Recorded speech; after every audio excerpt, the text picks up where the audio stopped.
آج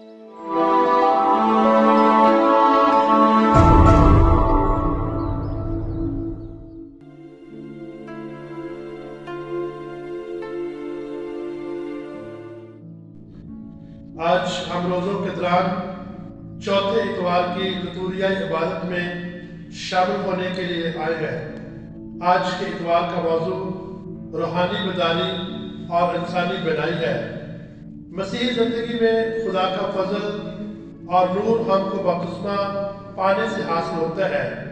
یسوع نے ہمیں زمین کا نمک اور دنیا کا نور کہا ہے، حالانکہ وہ خود نور ہے، جس کے بارے میں یوحنا کہتا ہے حقیقی نور وہ تھا جو ہر انسان کو منور کرتا ہے۔ مسیحی ہونا ایک بلاہٹ ہے، ایمان کی پختگی ہے اور فضل کی ترسیل ہے جو نسل در نسل ہمیں عطا ہوتی ہے۔ خدا کا نور اور اس کی تجلی ہم پر طلوع ہوتی ہے، اس لیے ہم تاریکی سے نکل کر نور کے فرزند بن جاتے ہیں۔ آج کی پہلی تلاوت میں ہم سنتے ہیں کہ خدا کا چناؤ انسانی چناؤ سے مختلف ہو سکتا ہے، لیکن اس کا معیار اور ترازو انسانی رویے اور محدود سوچ سے بالا تر ہے۔ خدا داؤد کا چناؤ کرتا ہے اور حضرت سیمسن کو یسی کے گھر روانہ ہونے کا حکم صادر کرتا ہے۔ داؤد پر الہی حکم خود سیمسن کے ذریعے کرواتا ہے اور اس کے بھائیوں کے درمیان اسے تیل سے مسح کیا جاتا ہے۔ آج کی دوسری تلاوت میں ہم سنتے ہیں مقدس پالوس رسول تاریکی کی فرزندیت سے نکل کر خدا کے نور کے فرزندوں کی بات کرتا ہے، کیونکہ خدا وہ الہی سچائی ہے جو انسان کے تاریخ رستوں سے اسے نور کی راہوں پر لے آتا ہے۔ نور خدا کی حضوری اور انسان پر اس کی رحمت اور مہربانی کا ظہور ہے۔ آج کی انجیل مقدس جو یوحنا سے لی گئی ہے، ہم سنتے ہیں ایک پیدائشی اندھے کی بنائی کے واقعے کو بیان کیا گیا ہے۔ یسوع کے شاگرد اس سے پوچھتے ہیں، ربی کس نے گناہ کیا تھا، اس نے یا اس کے باپ نے کہ یہ اندھا پیدا ہوا ہے؟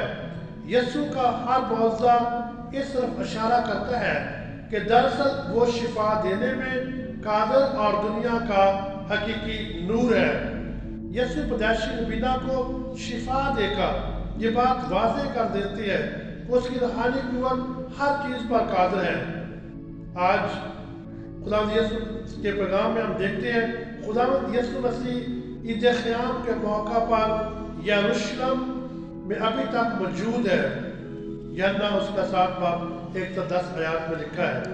اس عید کے موقع پر یسوع نے اپنے بارے میں کہا کہ دنیا کا نور میں ہوں، جو میری پیروی کرے گا وہ تاریکی میں نہیں چلے گا بلکہ زندگی کا نور پائے گا۔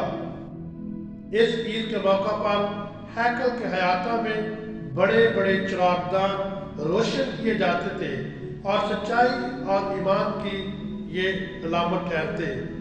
اس عید پر کاہن سلوام کے تالاب سے پانی لے کر ہیکل کی سیڑھیوں پر پھینکتے ہیں۔ سلوام کا تالاب وہی ہے جہاں پر یسوع پیدائشی اندھے کو اپنی آنکھوں کو پانی سے دھونے کو کہتے ہیں۔ وہ تابعداری کرتے ہوئے شفا حاصل کر لیتا ہے۔ پیدائشی اندھا اور شریعت۔ یسوع کے شاگرد یسوع سے سوال کرتے ہیں کہ ربی یہ کس نے گناہ کیا تھا کہ یہ شخص اندھا پیدا ہوا ہے؟ یسوع کے شاگردوں کا خیال تھا انسان پر مشکلات اس کے گناہوں کی وجہ سے آتی ہے۔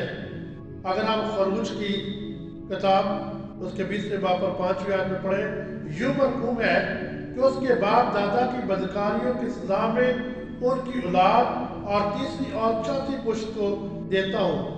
اسی طرح خروج اس کے 34 باب اس کی 4 آیت میں یوں مرقوم ہے، کوئی خطا کار اس کے سامنے بری نہ ہوگا۔ وہ باپ دادا کے گناہ کا بدلہ لڑکوں کے لڑکوں کو تیسری سے چوتھی پشت تک دیتا ہے۔ شاگردوں کی اس سمجھ کے لیے کہ انسان گناہ کی وجہ سے دنیاوی مشکلات میں مبتلا ہو جاتا ہے، खुदावंद यीशु मसीह अपने शागिर्दों की रहनुमाई करते हैं कि इसकी पैदाइशी बनाई इसके अबावजदाद की सजा की वजह से नहीं है, बल्कि ये इसलिए है कि ताकि खुदा का जलाल जाहिर हो।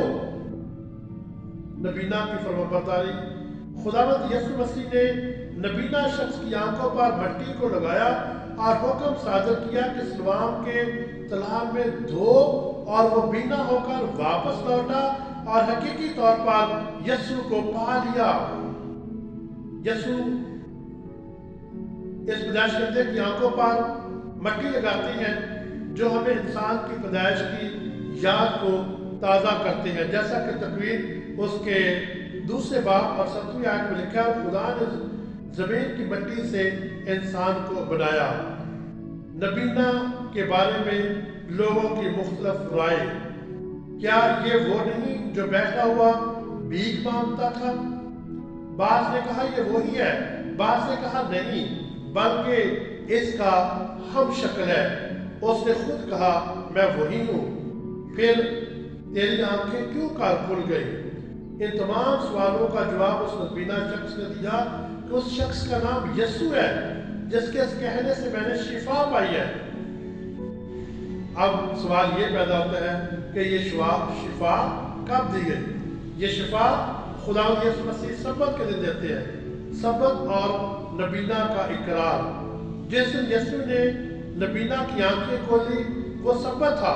यीशु ने से बेशतर भी यीशु के ने सबत पर इंसान की बुलाई और बहाली को तरजीह दी। खुदावंद यीशु मसीह ने बज़ाता के लंगड़े को शिफा सबत के दिन शिफा दी। फरीसियों ने जब इस अंधे की बुनाई के बारे में तस्दीक की, उसने यीशु से शिफा पाने की गवाही दी। इस पर फरीसियों ने यह रद्द-ए-अमल किया कि ये खुदा की तरफ से नहीं है, बल्कि क्योंकि ये सबत को नहीं मानता। और दूसरी जानब नबीना ने इकरार किया कि वो हकीकी नबी है। यहूदी और पैदाइशी अंधे के वालिदैन के दरमियान मुकालमा। यहूदी उस वक्त तक इस नबीना की बुनाई को तस्लीम नहीं करते जब तक उसके वालिदैन से इस वाक़े के बारे में जान न ले, क्योंकि ये नबीना अपने वालिदैन के साथ रहता था और पैदाइशी अंधा पैदा हुआ था। फरीसियों के सवाल पर वालिदैन ने उनको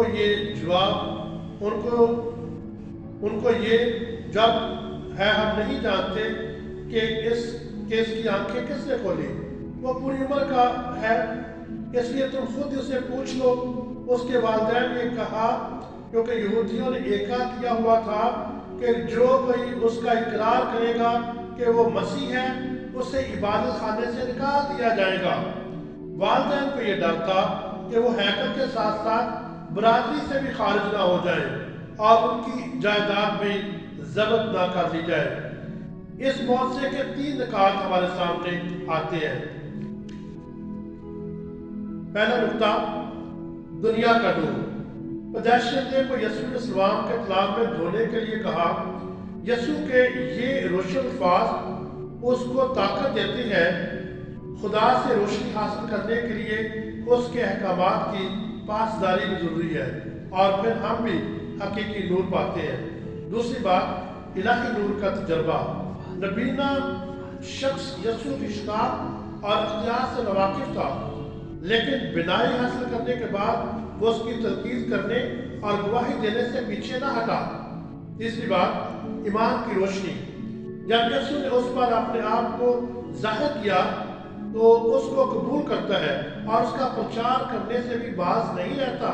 फकीह और फरीसी उसको कबूल नहीं करते और उस रोशनी को भी रद्द करते हैं जो उस नबीना को अता हुई है।